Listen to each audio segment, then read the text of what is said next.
All right,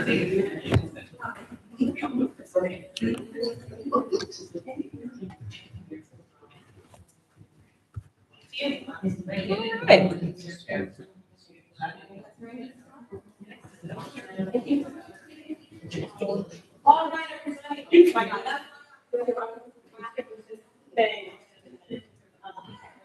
Introduce myself quick. Director of Community Engagement at the Women's Resource Center to End Domestic Violence.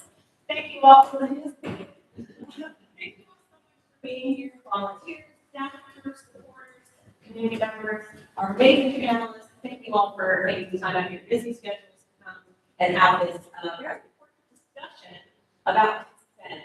As many of you know, April is Sexual Assault Awareness Month.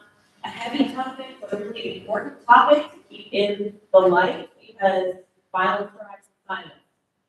I'd love to introduce, first of all, shout out our amazing sexual assault advocate today, who helped so much in putting this month's Volunteer Learning Academy together and organizing our amazing panelists today. This is going to be a really casual kind of, ping pong back and forth discussion. So don't hesitate to chime in if you have something to add or if you have questions. It can be kind of whatever.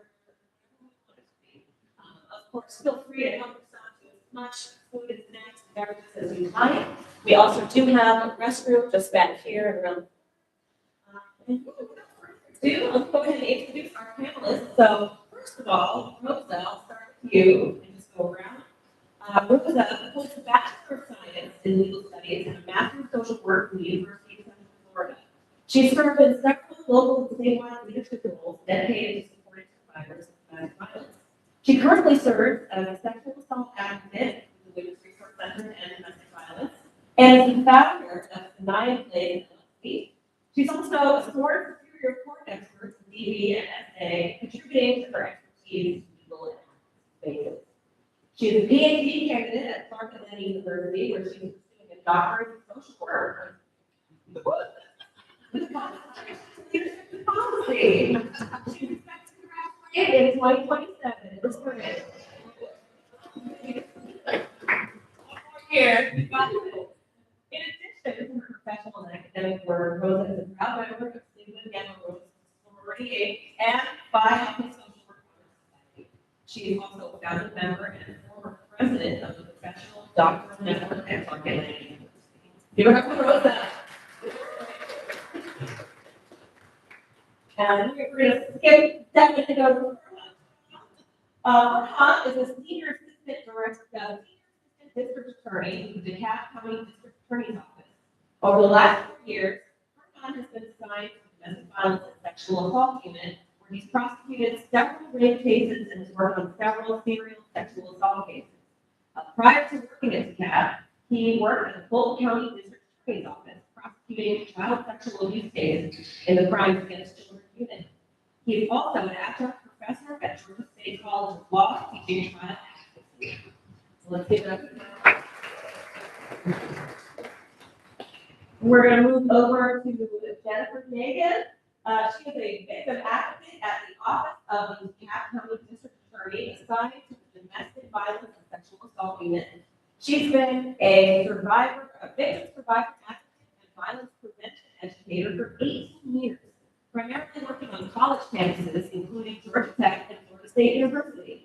She has a Master of Social Work degree and a bachelor's degree in psychology and criminology and criminal justice. In her current role, Jennifer is also the LGBTQ+ liaison at the DA's office. Let's give it up for Jennifer. Now let's move back to Devin. Devin Lucas is a community advocate for survivors of intimate partner violence.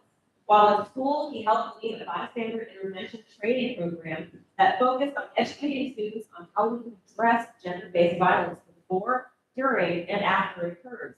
He also provided peer support for survivors as they navigated timeline and other support systems. Devin currently works as a community outreach coordinator at an HIV prevention and treatment CBO, where he continues to integrate conversations on healthy relationships and consent into his work, particularly with young men.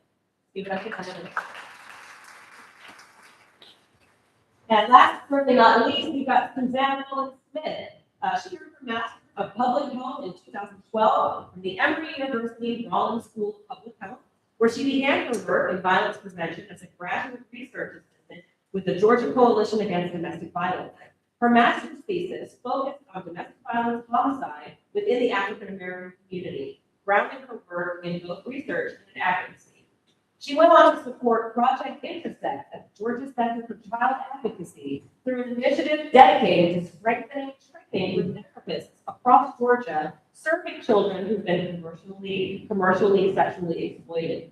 This experience really deepened her commitment to prevention and survivor-centered work. Suzanne has since worked across the lifespan, supporting young children at the SA Victim Advocacy Center in Colorado to engaging college students in higher education settings.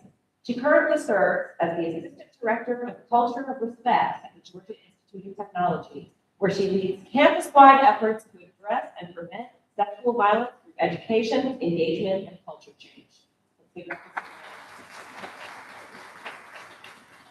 So thank you all so much for being here. I'll kick it off with our first question. I can turn this page here. Stand by. Lord, come on.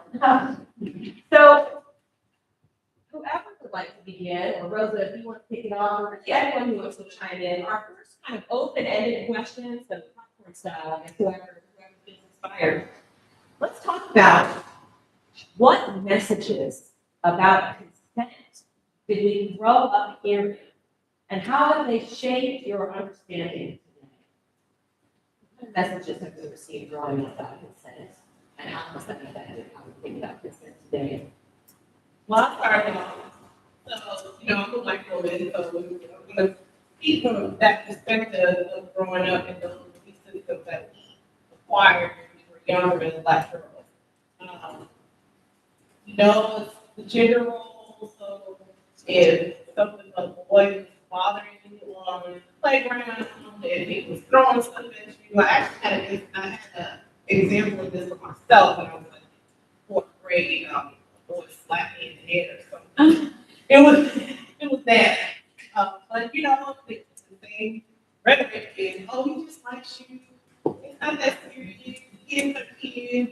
And that's kind of how boys are socialized as they get older when it comes down to consent. It's like, well, when it comes down to boundaries, I just like you, so that's why I'm acting. I just want to be around you, even though I don't want to be around you at all, right? So I think that's how I feel like my experience growing up and watching boys be socializing with men, knowing that this is some type of game or play, but really violating other girls' boundaries.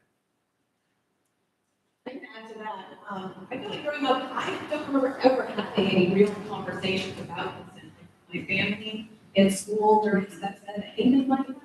And I feel like just the gaps were filled in by, the media, and just kind of picking up on things from movies and TV. I also feel like, I'll let somebody else chime in.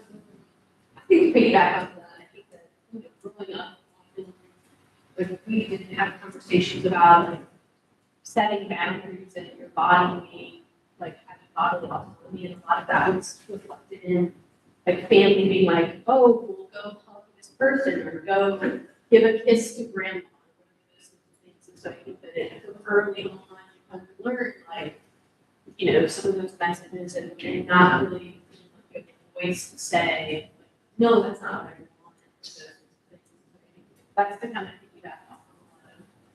Yeah, you just made me think about that part, right? I have a large family, and it's like, you don't want to give you a hug, not really, your parents force you to hug, and kids, and, be around every uncle, right? Like, and also the concept of when men come to your home, you have to be covered up, right? And that's the part of our culture too. And so, like, open those clothes, such and such is coming over here, so I feel like that gave us some type of idea about consent if we don't have control of our own time. I can piggyback off of that. So I grew up in cultural issues were obviously there. We didn't openly talk about sex or consent or anything like that, or even like dating growing up. But to piggyback off that, anytime, even my uncle came over, my mom's brother, and anyone, any man, she would cover like the scarf on, she would change clothes. And growing up and watching that, it was a little strange to me because why can't you just wear whatever you want? Who cares, right? That's what I grew up thinking. Why does he wear a car or hair or anything like that? This is the end of it.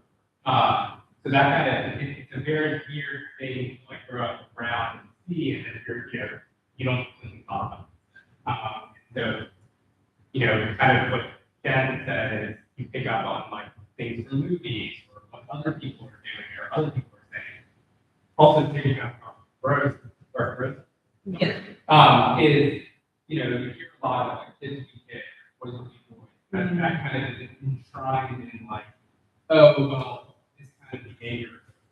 And that kind of shades our younger girls and women say, oh, well, it's just, this is just what I am. And I think that's what your problem. I agree that I grew up, there was never any conversation about sex, consent, I didn't know what that was. Scripture. What's interesting for me is that I have two older brothers. So I saw them get dated, and I said to myself, I'm going to be one of the girls at the top. And what do you that's me growing up in the sex. And I did just go and say so that's pretty much it as a mom. So the way that so for me, as a parent, I started in a very young age with you show kindness and empathy, and that you don't have to harm anyone for the streets. And he was always a sensitive kid anyway, so, he would come to me and say, something was, wasn't anything, and say,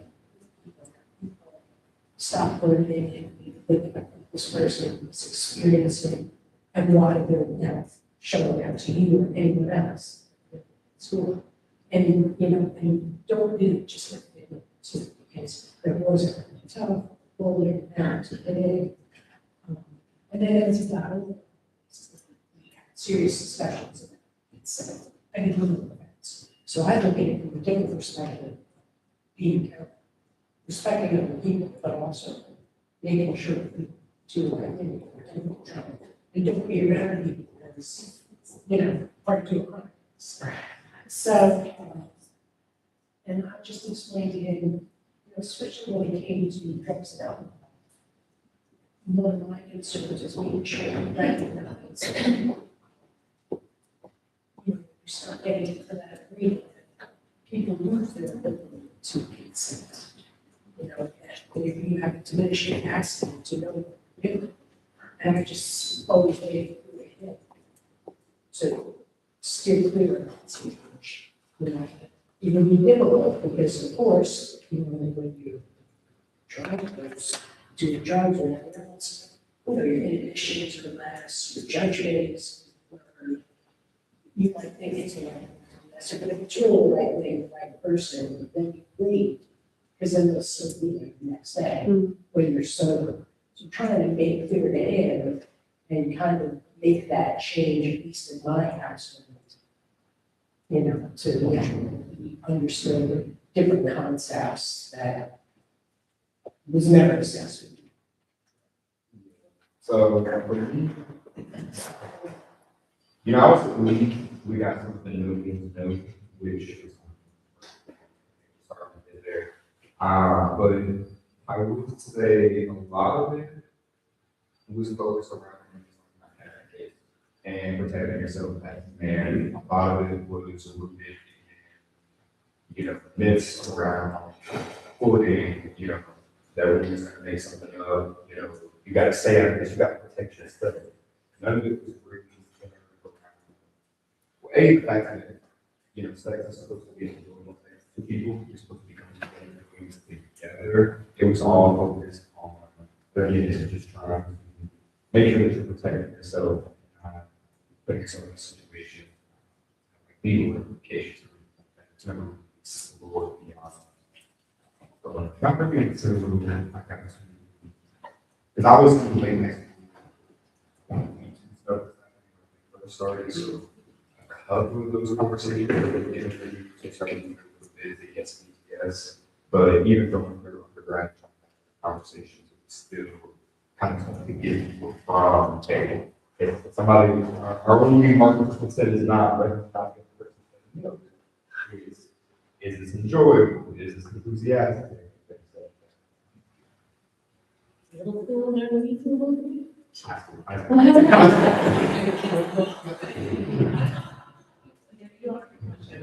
think I'm gonna add to that, like, I don't know, I might be, but the baseball analogy, like, that was a really big thing, like the bases, like getting, and so when you learn that steps is an achievement, like you're supposed to be achieving something, it's very goal oriented, I'm trying to get to this next phase, and so consent can be really hard in that space, when you're looking at steps in that way, like, not something that is collaborative, enjoyable for both parties and stuff like that. When I was, in high school, in college, like the baseball, like getting to the bases, and I think like coming from a career perspective, like, I think that wasn't a lot of modeling those relationships in general in media, so it became even harder to kind of like.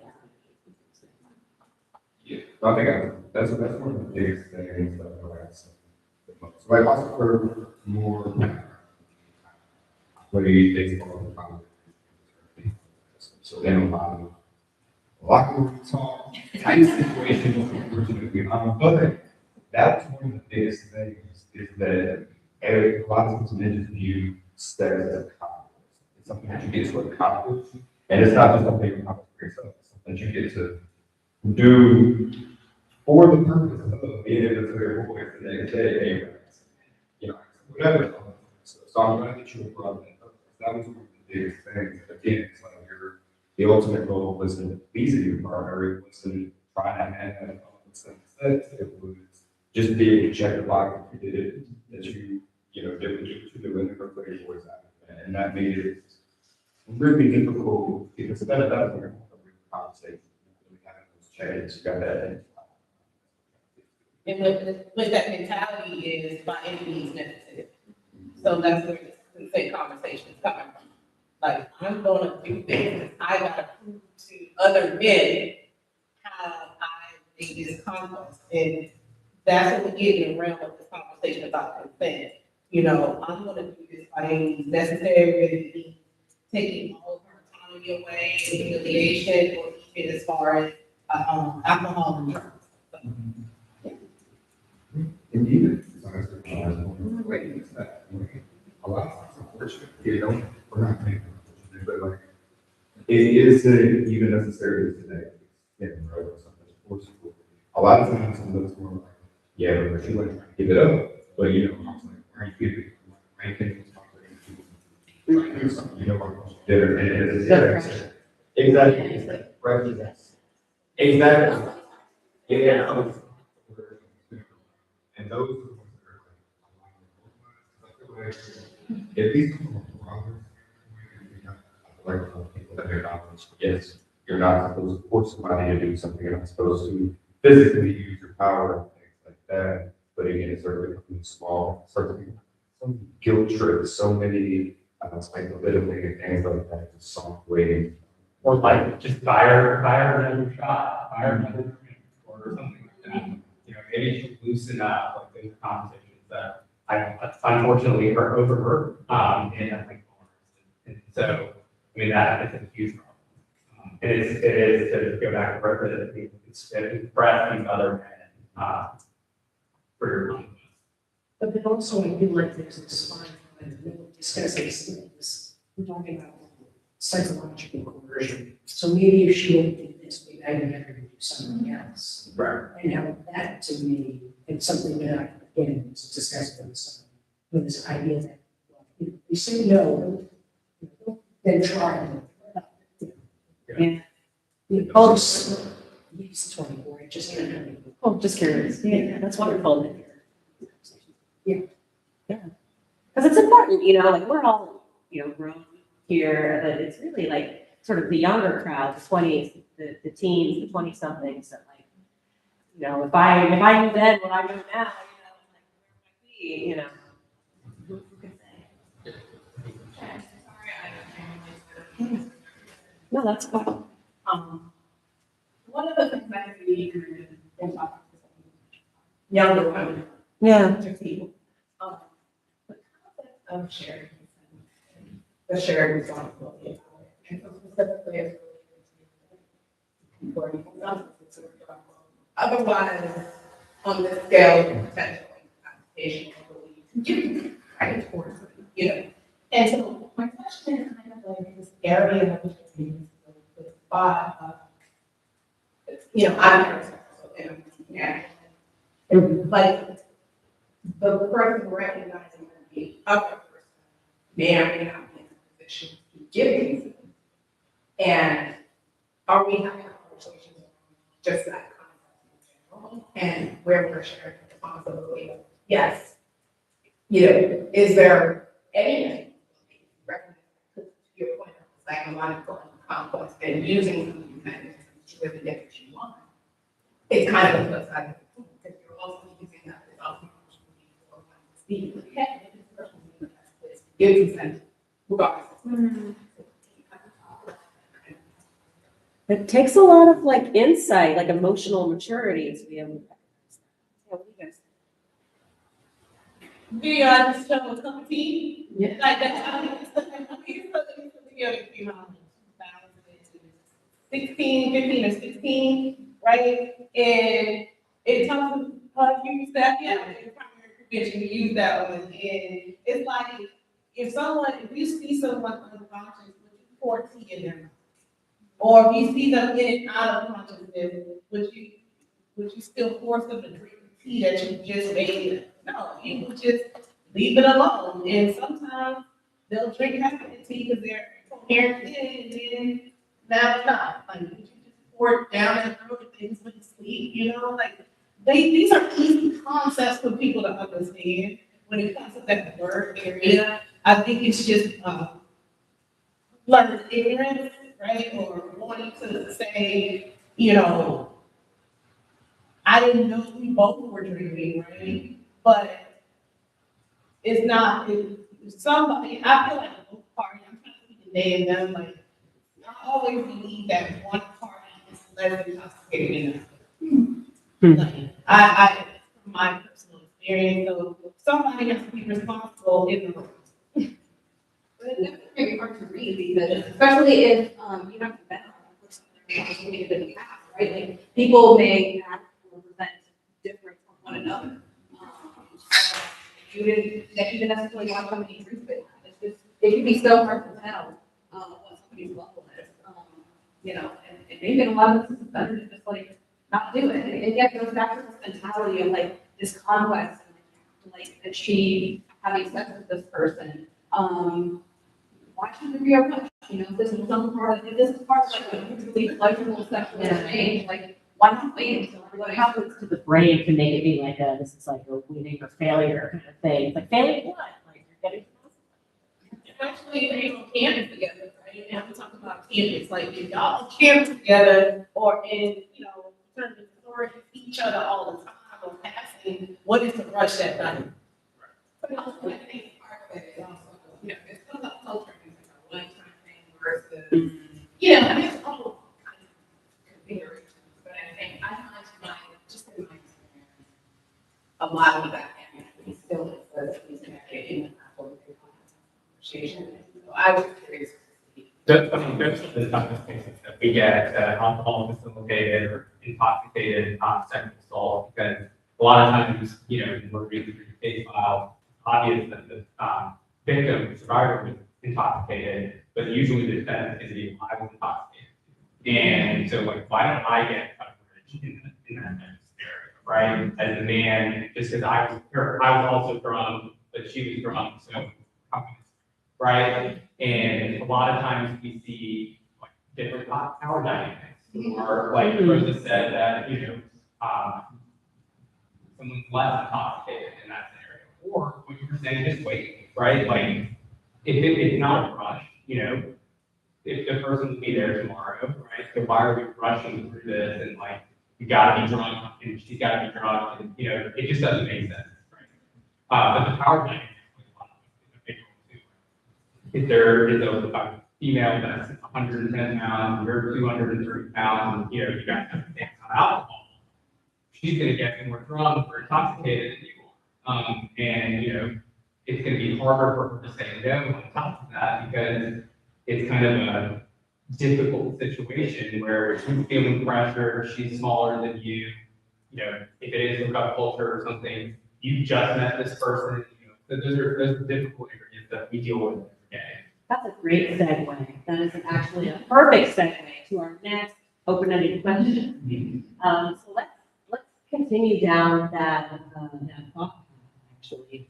So how would you guys say, if you were to add to that, how do power dynamics like age, status, gender, authority, physical size, etc., impact someone's ability to give or refuse consent?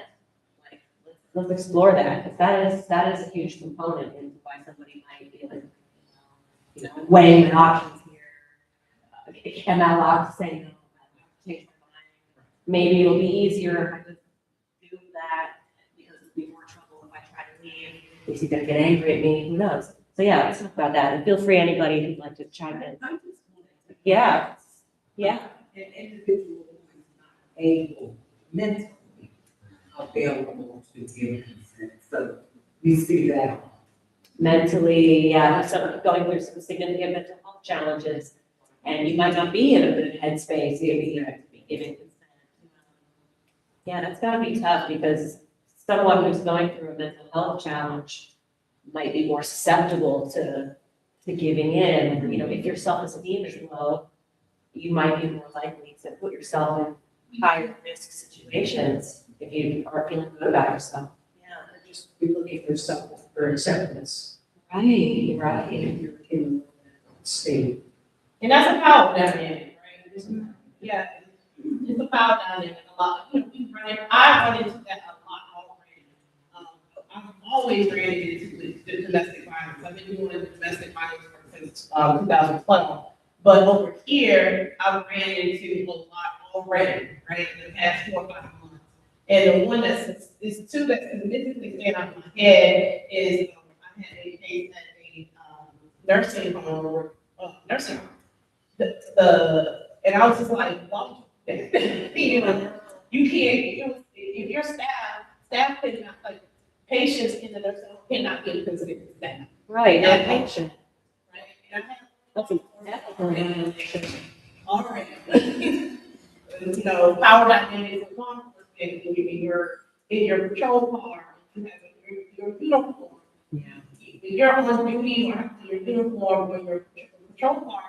I'll be hesitant to say no to you, right? Because you could do anything in that moment, right? This is a power dynamic.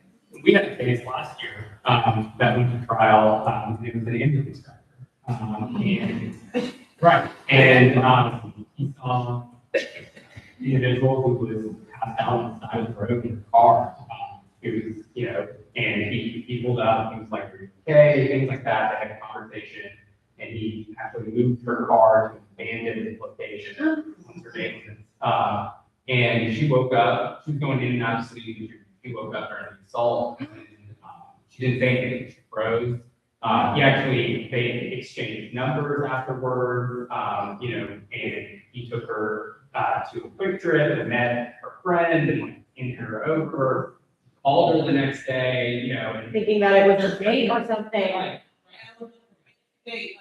In his mind, like, oh, oh yeah, and you know, there were, you know, now this person knows your number, he knows what your car is, things like that. He told her that he was just making sure that she was okay, and he didn't want her to get arrested for drunk driving, things like that. So, you know, that's kind of how he played it. And, you know, his argument in court was that he did her consent, and she was obviously intoxicated and all that. So it was a conviction, thankfully. But, you know, there is a power. Something like, I didn't know. Right. That is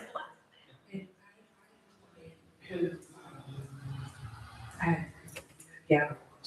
For sure, yeah, so, but yeah, people do, they're just following. Right. Yeah, I don't know what's going on. They feel like they're going on. And so we went up to the scandal, they went out on a date, he said, okay, well, then back out. She's like, oh, where do you live? And he tells her where, and she's like, oh, I live there too. So they go back to the apartment, and she's like, well, what do you go clean yourself up here? So he goes into the bathroom, she slips off this, leaves, and then at 5 in the morning, he gets a text, and it's freaked out, because she says, you know, you raised the last time, that you do anything, you have the APD to read. So it's not even just women, and men can be put in this situation. Totally. A normal situation too, where they're embarrassed. He's embarrassed that he went on the site, he's embarrassed that he was taken advantage of. You know, and also what bothers me is obviously I have criminal defense, so I don't like when I clearly have seen the system being used by someone. Because then it's less available resources for people who really need it. One thought I have in that ambulance scenario was I had a dear friend, one of my best friends growing up, and brilliant, very bad, and he get a black actor. And you would have no idea. Oh. She'd be talking, you know, you have no idea. She's, the next one, she knew that there was a guy coming up to her. I knew her, so I was like, I almost like went to visit the house with this guy, this gorgeous French guy. I was like, no, she's wasted. And, you know, so there's that scenario too, where you don't even necessarily know Yeah. if someone is going to, in their right consent. In the back, yes. Bring back to what you were saying about rules and how we make them, so whether they have illness or anybody can be experienced. And I think part of when we're talking about power dynamics, one of the ones we talked about going to see health. Going to see health either for that, you know, or in any of these scenarios and being taken advantage of in that scenario. You know, what have you seen in terms of, I just get very concerned when people either with TV or it's going to help and then being part of it. You know, I think that's a very good area, especially people who are in kind of situation. Yeah. That's really what people say. Can you talk to that? I don't know any of your experiences. That's a good point. Criminal or whatever. So actually, my dissertation is on prosecutors and victim advocates and how they perceive survivors of Black women survivors of domestic violence. I'm no longer researching survivors, I'm no longer doing that anymore. Because I want to know what's going on the other side. So advocates, we do have privilege. We are gatekeepers, we are access to information, and if we're not communicating well with the survivor, we can be traumatized, that's why. Right. They could lose even more trust. Yeah. I shouldn't have said anything. Oh my God. Like, they come, if I'm 40 as a kid, and I ask the survivor, well, tell me what happened. And then I'll say, like, really? You never leave us? Oh my God, like, you know, there's a power, that, being an advocate is a power dynamic. And also what comes to the forefront, what in my research and learning is stereotypes. If you're not the perfect victim, how are advocates responding to that?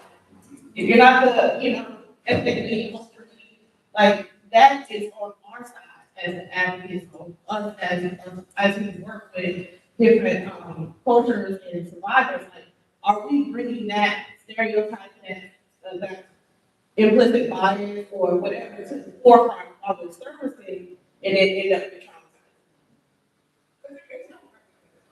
I don't know. Yeah. I don't know. You know, trying to. It's good. Like, we're all ripped towards community, yeah, but there's like millions of people that are experiencing disability. And on that point too, is I think the condition, if you want to fix things, rather than go step back, and let the person just talk to you, or actually listening. and having them trying to figure out what's best for them and making decisions. You know, and I mean, I get that because we all want to help people, but I think allowing that space to, so the person, you know, just to sit back and listen to reality, rather than immediately go to the fix it. Oh, go ahead, sorry, go ahead. Is the perfect approach, or maybe there is a perfect approach to, as an advocate, to a survivor? What is my approach to someone that has been victimized without victimizing them again? I think about how I can model consent and how I can model healthy boundaries, even just in the way that I'm showing up to them. So if somebody is like calling me back to back, right? And like, you know, I want to reinforce that, you know, maybe that's not appropriate, like I can, you know, call you back when we both have the time to talk about this, right? So sometimes even just setting that boundary and modeling to them that like, I'm gonna set certain expectations and you can set certain expectations, sort of how you want to be treated as well. And then even as simple as like, you know, if I'm joining somebody in court and I'm having a little reaction to what's going on, asking them if they would like a hug or if they're okay with being touched, right? Just kind of showing that They have a choice, they can say yes or no. Yeah.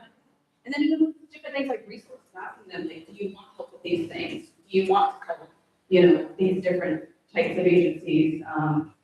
Do you have other people that can go with you? Like, try to help them explore options, explore what's in their life in a way that they feel like they're, hopefully, I agree, making some control. Yeah. One thing I was gonna add, to your point is, in our very first Volunteer Learning Academy in February, when we launched this, we had Dr. Keeper McDonald from Agnes Scott, and she talked about sort of the psychological effects of trauma on the brain. And one thing that she said that really stuck with me is, when we're resident listening, when we're listening to understand, not just listening to respond. Sometimes when you ask somebody a why question, that can trigger some defensiveness. It might be better sometimes to phrase the question as a what or a how question. For example, instead of asking like, why didn't you leave sooner? That puts them on the defense. You could maybe ask, what decisions were you weighing in your mind? Or how did you arrive at your decision to stay at this first time? Or how did you arrive at that decision to leave? Or something like that. Like what were you thinking about? What were you weighing in your mind? Just kind of leaving it open-ended for the survivor to then talk about their experience instead of being like, whoa, putting them on the defense. Over the years to, and from, I'm also a survivor of domestic violence. Yeah. So I've learned to meet individuals where they are. Right. Just, if they want to talk, then I'm going to talk. If they're not going to talk, then I'm just going to sit and let them all I'm going to do is to listen, or I'm just going to sit here to hear it. But, you know, that was something to think about. What is my purpose without victimizing the person here? Sometimes it's just as simple as presence. Right. Oh, yeah, I was gonna say, like, probably, or one of the most important things is just to let that person know that you believe them. Oh, So my gosh. they have research that the biggest predictors on, you know, like outcomes for survivors, especially if they're trying to work, things like that, which again, most don't, but especially if they're trying to do that, it's just the first person that they interact with, how that person responds is the big thing. So, yeah, and maybe we have me and David, in terms of talking a little bit about, you know, when things get highlighted, yeah, who knows what's involved recording. It's almost right. And people who are also recording. Wow. Also, you know, things like here's like, so it's not, there's no reason for us not to release somebody. So that would be my main first intervention. So, and then the things you said were great, that you can stick around to fill out, let them tell you they need it. I mean, what do you need by predicting what has to successfully working through the trauma? Yeah. So, like something that's like additional actually reporting process, right? So like if a survivor does want to report this, we know that we got structural barriers between interpersonal, social, that police officer, the prosecutor, the judge, it's so many barriers, right? So somebody doing that process. Successfully complete. And then also other well-being human beyond. Monique, did you have anything? Yeah, I was gonna say in response to what you were back, and I think one of the things, like in addition to what you were saying, in the capacity, you know, and you listen to somebody else, and you need to step back, and knowing where your baseline is probably one of the best things you can do, because it's not a set of boundaries for how the aging out. And also to kind of go back on your question, you know, I think active listening is the best thing you can do. You know, my role as a prosecutor, you know, if I'm meeting with a victim or survivor, I have to ask hard questions eventually, right? Because we have to prosecute, we have to determine what we can do with the case. But, you know, we meet with survivors multiple times before a case goes forward, just because, you know, it's also already difficult being a man in this situation, and you know, you've already been victimized by a man. You know, you might not be comfortable telling how you sexually assaulted a man or a stranger. So you know, we'll try to be with survivors to kind of just report like who are you? Like, you know, because you are an individual outside of just yours, and so kind of just you know getting to know the person and you know just asking those open-ended questions. You know, what happened, tell me more, things like that, and kind of just get them to talk openly about it, get them. Yeah. Sandra. Oh, I was gonna try to go back to the original send of the question, but if you got something related to that. Yeah, I was gonna talk, because I work at Georgia Tech, so, you know, when you're talking about like, for example, an ambulance driver, like a nursing home aide or something like that, that's a very clear power dynamic, right? But there's also power that can happen among peers. But that can be much harder to identify and talk about, because it can be something as small as like in my history and relationships, and like using that to say, you know, like some of the things maybe like some of those guilt tripping, or like this is what people do, or like those sorts of things can all be used as like sort of a power dynamic, and also, you know, social status on campus, or you know, and I think that when we talk about some of these things, we just name that like our culture is not very good at talking about and having this conversation about sex, and a lot of people are very hesitant to say what they do and don't want, and this is a time for you to figure out what that is for you, and that starts with your own exploration of yourself and like what it is you're looking for, because the more comfortable you get with who you are and what you're looking for, the more you're able to talk about that with somebody else. So I think I just wanted to go back to the original stem of like just talking about how hard that can be for young people that are peers to identify and understand that there can still be power dynamics that exist even if you're the same age, even you know if you're in the same like space. And I think that can sometimes lead people to be like, oh well, it's not that serious. Like you know, like it's not it's not that. I just said yes, but you don't want to. It can make it very hard for people to sort of see it as something serious. And in our office, we talk about sexual violence. And I'm like, oh, it's not bad. But I mean, I just didn't, this happened or whatever. So I think, I just wanted to kind of bring it back to like, some of, and it kind of relates to your question about that shared responsibility. Yeah. Like, the idea now that I feel like there's so much information, even in the dynamics that you're talking about, fear and like gossiping and knowing what is going on, has always existed since the beginning of time, but in this kind of social media age and other things that are happening now. Like, I just find it interesting that creates its own dynamic, right? How people may feel and what people may know about you or not, or all of that. But like, I'm curious to understand what you're seeing in terms of, again, having these conversations and don't either knowing for yourself or asserting, like, just give that around today. Yeah. Is it easy, but it seems like it's harder. It's easy, I don't know. Yeah, and I think it just depends on your population. I'm not gonna lie. The Georgia Tech population, they're very socially, I would say not, their social IQ is not as high.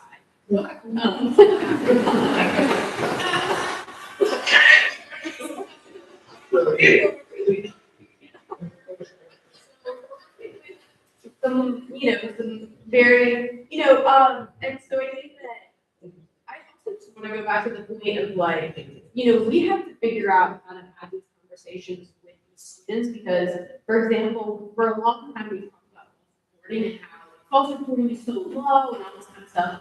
But when fraternities are coming to us and asking us these questions, they're not talking about false reporting to the police or like false reporting to the university. They're talking about the social consequences. Somebody wrote on Reddit that my brother raised them at a party, and like, so then they're facing these social consequences that are outside of like what is false reporting. So like just even having that understanding, or like when we're talking about alcohol, like we have to acknowledge that like people are using that as a social lubricant to feel more confident to go to somebody. And so when we're talking about that in classes and things like that, and we always get like, what if both people? That's like the question we always get, and we have to navigate that. Like, I can't tell you what that line is because it's different for everybody. Somebody when you find out drunk and you doing your laundry, you think they're so trying, right? Conversation, and then there's all these things like how much did you eat that day? Like if you're a woman, are you on your cycle? Like all of these things play into it. And we always talk about just harm reduction. And like similar to the like the most important thing we want is at Georgia Tech, we want people to care about each other and to have this culture where we're looking out for each other and that we're reducing harm. And so the best thing you can do is if you are in that situation is to wait because we don't want to harm someone unintentionally. So we're not.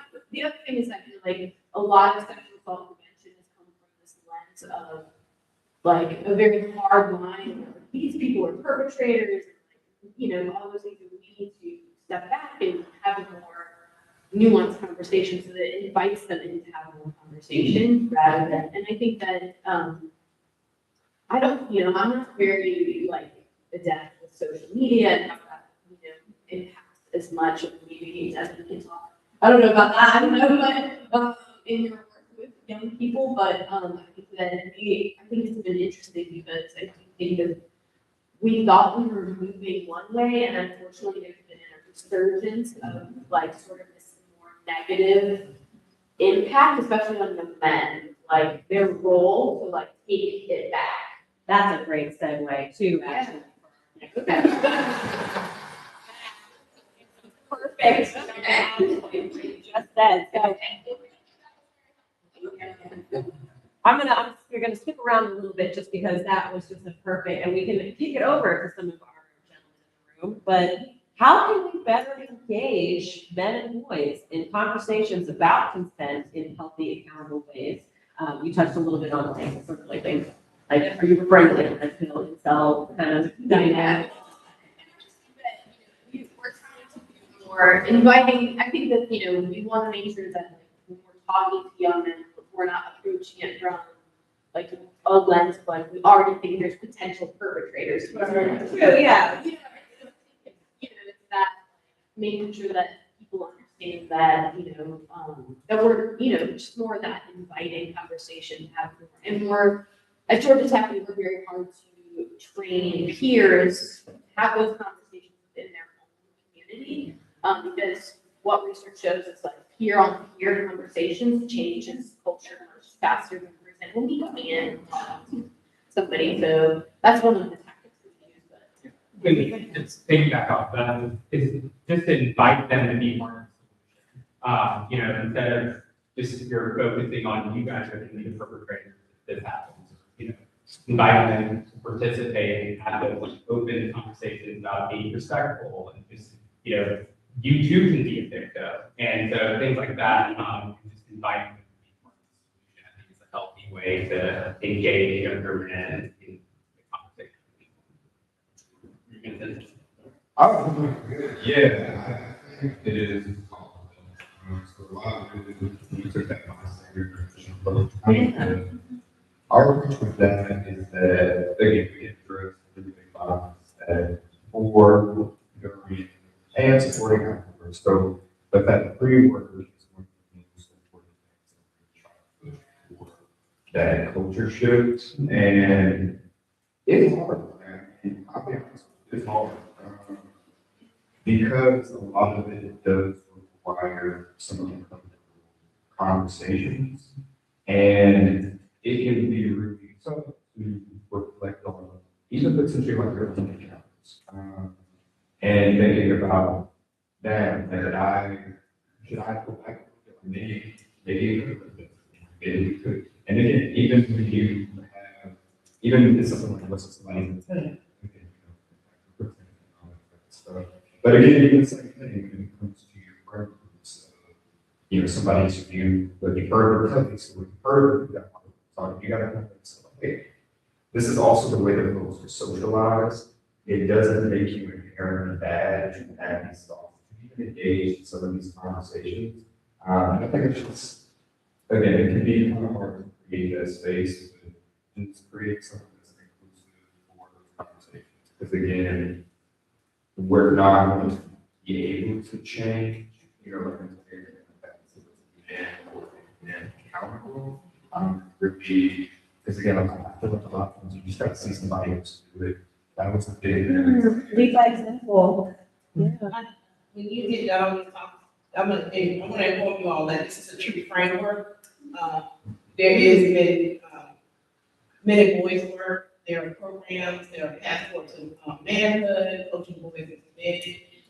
I did try to implement this in Broward County with XI5 and Lamplighter, so what Devin and the panel is talking about is real life tactics or strategies to try to use to engage in boys.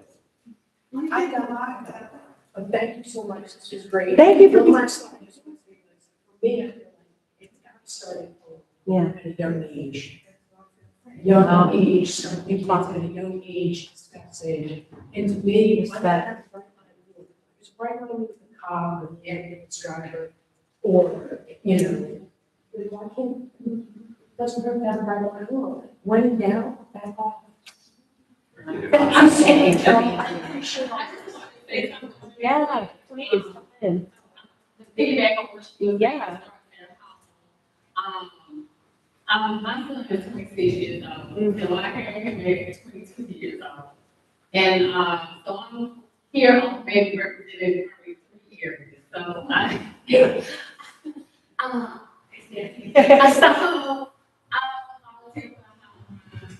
also a national council of women and stuff. And, I work for the Bureau of Prisons. So, I see quite a few sides of this entire story, but, being a single mother, also, being molested as a child, so I think things on a different light. And when I can remember walking into the prison, and seeing a young boy, probably being like my 15 years old, we had prison. And I thought about my own child. And I didn't know why a child was in prison, to be quite honest. I may even know now that read kids, I see why they're there, because I want to treat everybody fair and consistent, no matter what. But piggyback by my son, one of the things I always teach him is like, look, don't you put your hands on it. Not put your hands on it. No means no. Yeah. That's that. Don't turn that on it, because it can go one of 2 ways in life. You can find yourself dead, or you can find yourself in prison, or you can find yourself in a mental hospital for something that you have done. So, with all that being said, it has to start at home. You have to teach, and I really believe that you have to teach your son from a woman's point of view, and if you have to talk to me about a man. You can't teach him to be a man, but you learn to show and talk to other men to get those opinions and suggestions, and also mentors in their life, because my son was in his life when I had my dad and I had my brother. He had great mentors, the way they would tell him, like, look, those this, you should do this. And I really firmly believe is that get them involved. I really get them involved in the community, Yeah. whether it's for whatever they want to do, it teaches them. It teaches them respect. Yeah. It really does. It teaches them, it even teaches them how to treat women. You know, so I really feel like it has to start at home. And it does take, it really, it takes it a whole community. It doesn't, it's just not just about you. You have to start it at home. And again, like I said, just being able to see those different athletes from all different parts of you. I know for me, it helped me a lot in raising my son to be able to say, okay, this is what I said. Or better yet, go talk to your grandfather. He worked at correction. This is what he said. He retired from probation and parole. Stay in Georgia.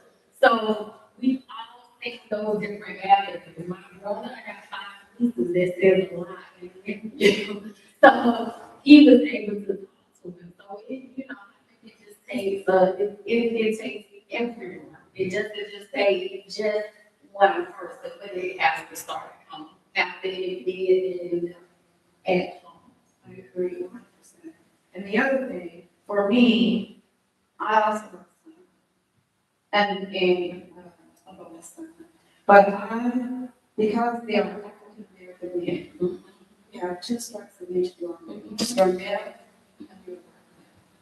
So, talking to them, I believe for every woman that has every black woman, every woman period that has a son, it starts at home. Because you're the example of how to treat a woman.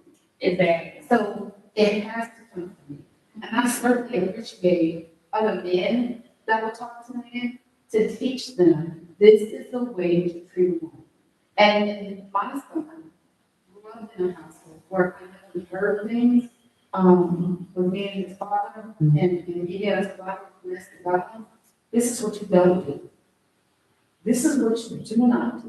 I'm so thankful for my son, Brad. I'm so proud that I raised my son to be a very responsible young man. He's 35 now, he's a police officer.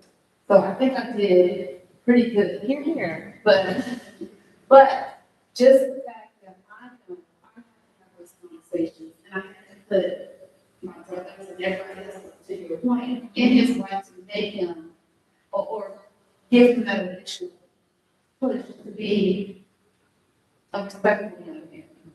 I ended a relationship because I wanted to make sure. My whole thing was that, hey, this is how you don't treat a woman. So I was like, my son asked me, he said, where is this so-and-so? I said, well, this so-and-so won't be coming back. Yeah, go ahead. You have to stand there right and show them, okay, this is not what this is not what love looks like. And if you can't be a mirror of that for them, then where are they gonna get it from? Right. They gotta get it from you. So even to this day, I still tell him, nobody's gonna let go of it. Because you can't just think. Thank you. From my perspective as a leader, back out to my UIL counterpart, and they have, being whatever, the concept of having these difficult conversations, and he talks about that in everything that's accountable, and I'll talk about, I was surprised within the past year, this is about sexual assault. Well, but I sometimes I get a couple of things that have to read. And so, talk a lot about, it's never anybody's period, like, for him, he's like, I don't know anybody like that. We will. And I'm like, okay, it's not you, and it's like, it's funny, it's so busy, nobody knows. Yeah. Me as a woman, having this conversation, finding out about friends and trying to like, kind of get, I don't know, provoke some sort of consciousness about that, like, how can I help? But it's not, I'm not doing it from that is happening, I'm doing it from like, really new, like, what's not. I don't know, I mean, you, they have that perspective, I don't know, they are, that was. That's real. So, to finish, like, here, we're we agree with what I was saying, but this conversation had to start with somebody's getting father, right? Because we know, especially with the internet, young people, the thing about it, when it's getting their first exposure to stay as loud, we say things like that, and you got that phone, you got www.whatever, you know, you're getting exposure by the time you're really, it's great. So it's like apps and access, like, it's not some of the most important development times. The only thing that I'm bothered with is they're over spring. Should be hanging around the same, it's a great whatever. So we're risking with the internet. Not going on. Yeah. So I did but yeah, the uncles that are saying, you know, how many girlfriends you got? How many? It's like, yeah, because again, I say that to a girl, and it's, again, they get so, we're socialized, kind of for our the first thing, like, again, you want to have girls around. How many girls are just in the playground? All this type of stuff. It's like, and then, yeah, I like children. Every, you have to, everybody knows the survivor. Male friends. You know. Funny how that works.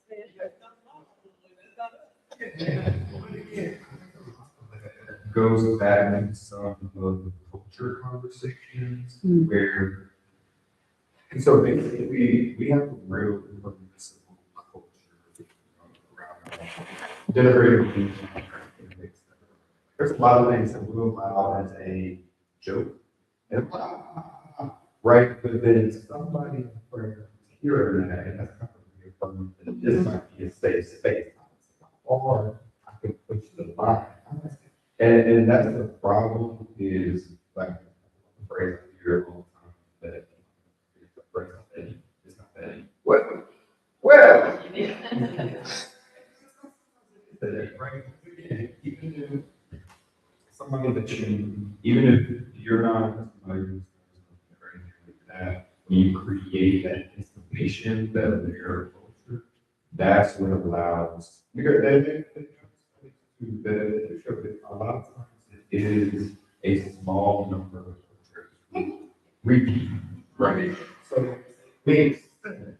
And again, let's get like let's do a fraternity example, right? I mean, it might only be one guy in your chapter 30 that like all this type of stuff, but you know, you do your best because you want to avoid an uncomfortable conversation. You might or you're and then you can push it because it's hard to call it out. It's hard to. So I think that's because again, I think we're to a point that for the most part, nobody's really going to admit they've done something extreme, right? Things like that. So you really got to trust it at that cultural level. Then, you know, also it's think about this so much. But when you talk about pressure, when you talk about things like that, was like people might just feel. Right? It's like, you know, so I think those are kind of the first thing that kind of gets addressed when you start having this conversation, make things really explicit. And then you can start to, you know, decrease some things. One of the things, and I always ask my son, because he love children, yes, because they were Christian. And I always say to him, would you do that if that was your? How would you feel if someone did that to me? I always ask him questions like that. I do my brother the same way. I always ask those questions. If you don't want it done to someone you love, then why would you do it to someone else? Because that's someone that someone else loves as well. So if you can't say yes, that you would do that, then you know you have no business doing it. So I always ask him those questions. Would you do that if that was your daughter? Would you do that if that was me? They answer your question. Not all men, but all men. That's how I talk about it. Start. And then they're cooking them like, yeah, it is always men, but it's because, you know, yes, all men, right? Not all men, and you're the complexion, it's not that deep. Yes, it is that deep. Because, yeah, it's not all men, but it's always. I just wanted to add like that, when we were talking about getting involved in communities, research shows also that like men interact with women more and more survivors like get involved in like intramural sports that have women that are part of it.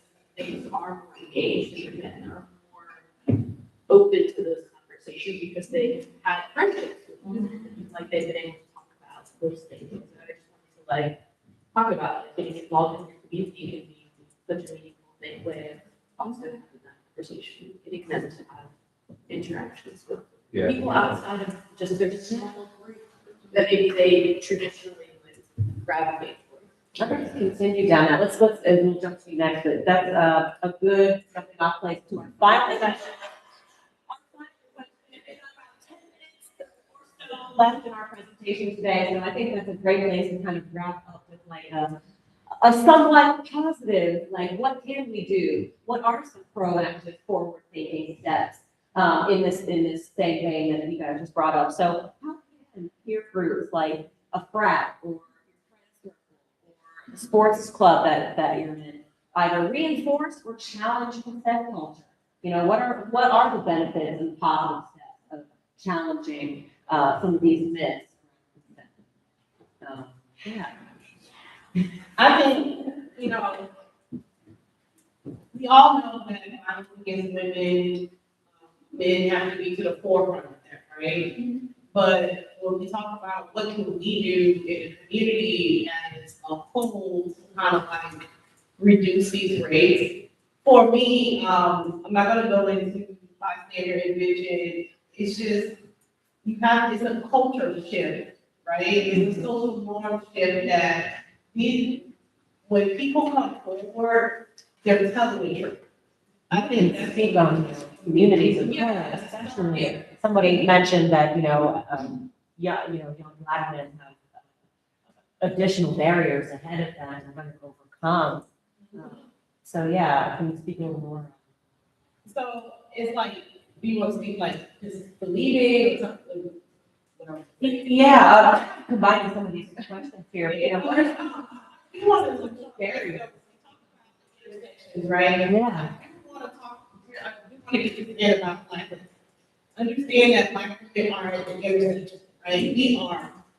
We experience racism and sexism from our own community. So I don't want to leave that out because we did push the forefront. And, having that barrier, but I want to, we understand, young girls and women. So when we're starting to have these conversations in our community, myself as a woman get a lot of pushback from even other women and other men in our community because we as Black women still are seen as too cute because the stereotypes of being the nanny, being the Jezebel, being satire, being welcome queen, all of those things are running through our community and out of other communities. So when we start talking about what can we do better, I always look at it from a belief norm, like a belief system. You gotta start creating a belief system. You gotta check yourself. Even I think I've done anti-racism work and I had to deconstruct my anti-blackness, right? So if you have to do the individual work of that belief system change and just hold other people accountable for that belief system. So if somebody in your friendship group is inviting an individual, still like, hey, why are you saying that? You bring back shame and make people feel weird. I've heard a lot about men to this conversation, and I'm just really interested in hearing just your perspective, your experience, your understanding of what education is out there for women to construct the patriarchy in their own minds, because I feel like that is Like the internalized misogyny. absolutely that. Like I think I imagine having a certain community like present with, and I think you have folks that tell us that coastal crisis line who were not assaulted, but her boundaries were pushed. And now she's carrying the shame of doing something that she didn't want to do, and she said no to. So why? What's wrong with me? Why was I so weak that I couldn't say no anymore? You want to add to that? Yeah, part of how we can contribute to a consent culture, we talk about the idea of like, educating others of what's especially something know, and, don't sexually assault someone, and here's the consequences, here's what's going to happen, right? But I think we don't talk enough about like healthy relationship dynamics. Yeah, that's good. Having those conversations with each other about, what do you look for in a relationship? What feels good to you when you're relating to somebody else? And then, again, being able to have those conversations and sort of building the ability to have better communication with our partners or with our prospective partners and to look out for those things. And again, we talked about kind of like media messages earlier. How often do we look for those healthy relationships, or healthy dynamics in the shows and movies that we're watching and talk about those among each other, right? Like, I really like how that person treated their partner. I think that could be, maybe one way, how women can feel more empowered about, how they're being treated in relationships, and how they're treating their partners. And like knowing themselves. Yeah. Not who the world tells you that you are, who you are, and having that space from a young age to really explore identity through your own kind of experience or through a child's own experience versus what the world is, placing on you. Oh, go ahead, Might Kelly. be possible to help young women speak amongst themselves sooner. I know when I was in college, the topic just randomly came up in the dorm room, and every single woman had been sexually assaulted. So I just wonder if there's a way for women to talk to their women friends earlier about things that have happened. Or even to learn and understand what's acceptable behavior and what's not acceptable. Like even an adult, I mean, What's acceptable. what they have to do there, women talk with women. I have a question based on this, that I don't know how to college, which we have things where, for example, like abortion or this thing that we go it's but, we have to like speak up night, where people will talk about that. I mean, again, Yeah, that's a good idea. Like the support groups for young. Thought, a thought. An opportunity for like younger women. Some things to come together. I agree, because I never thought about that before, like, more women need to sit down and communicate with each other about our experience. I feel like over the years, that's something lacking, because I can honestly say, I'm in a sorority, and I've never had a conversation. A sit down where everyone like really expressed my experience, but yeah, I feel like sometimes it's a very embarrassing, shameful, and wanting to. This is well, I You gotta feel safe. You gotta feel safe. Yeah, I know that. You don't want to show that. And you feel like you have of responsibility to your community, to, Yeah. There's that additional I had to talk myself through that. Yeah, so I would say like we're that, and the person who's been involved in that for many years, yeah, you're have to take back, which is a survivor speak out for students to submit their stories and share how sexual assault has, impacted their life, to share whatever they want to about that. But we do still have like spaces that, provide It's great. the ability for people to share their story. I always get, I'm just so like 30 years old when I was a and I just get so confused. And maybe that's not children. I don't know. I just get very confused. It's like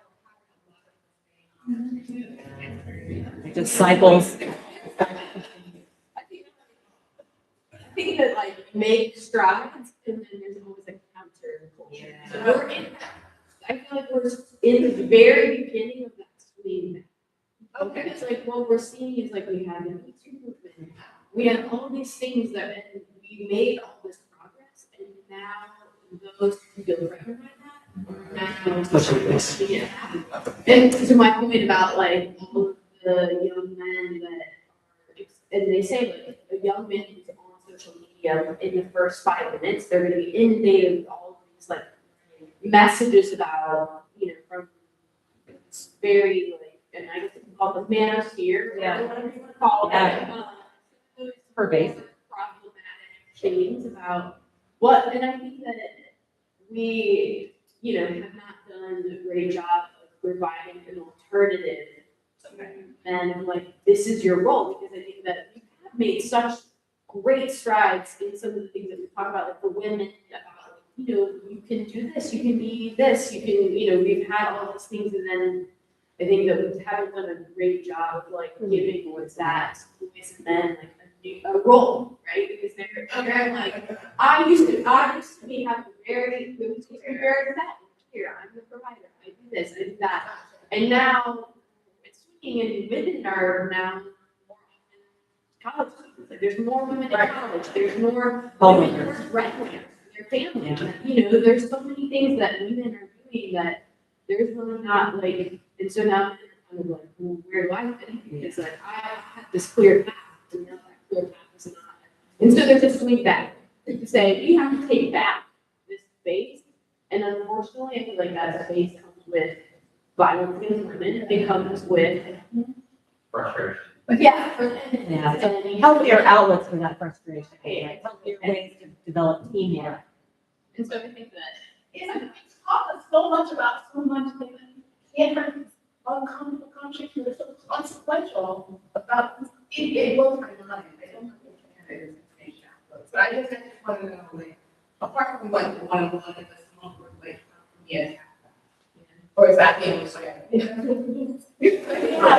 to be aware that like that those things are happening, and I think that for those that are in heterosexual relationships, just to be aware of like the cultural dynamic that's happening, the shift. And what we're finding, I think, is that the women are like, I'm off the load.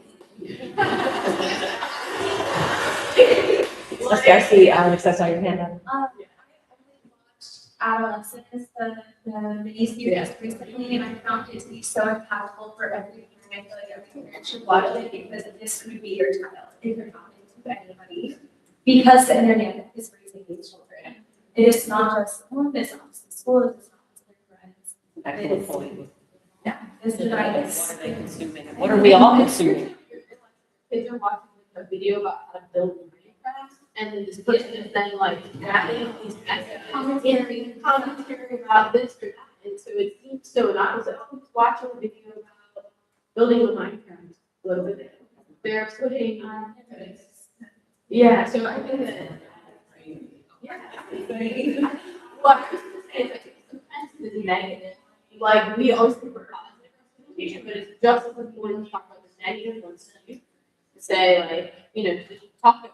Like I remember when I was a kid, my mom like would watch The Little Mermaid and she'd be like, do you think like someone fall in love with someone when they just see them? And I'm like, I don't know. Ariel should meet her whole family, like that.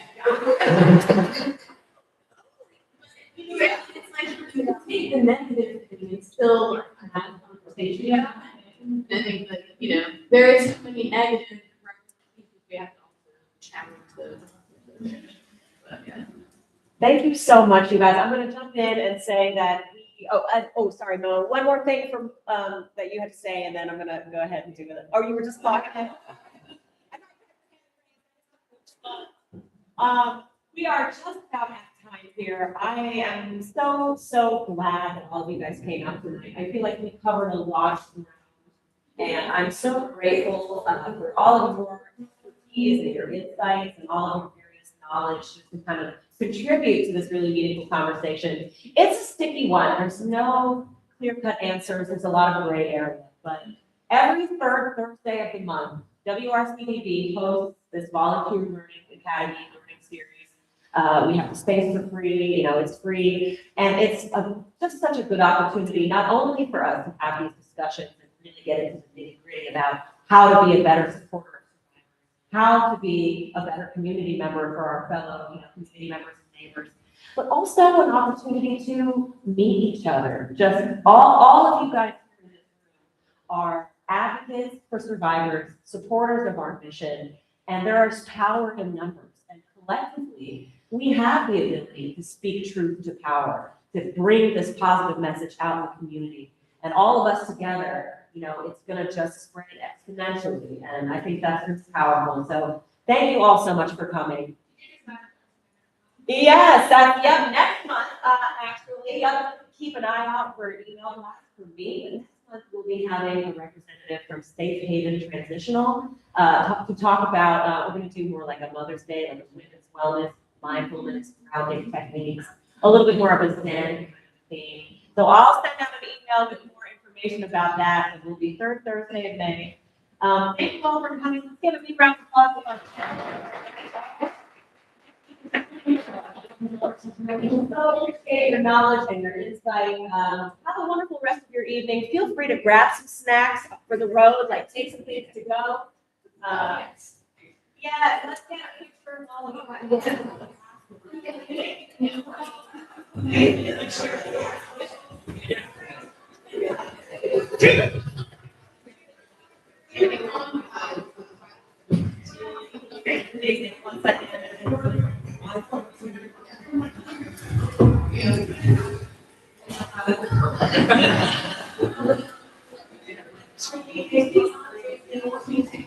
Thank you so much.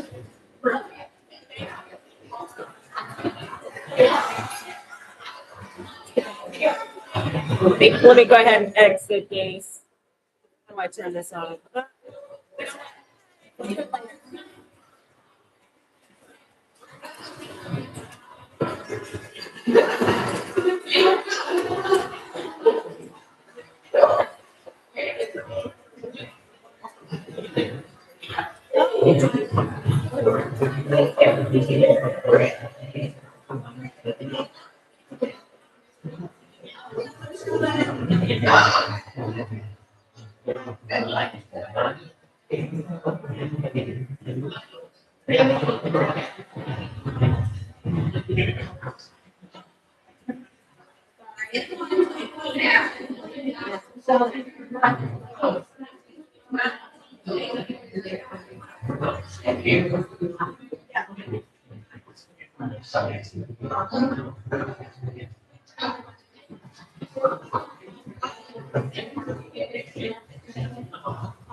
I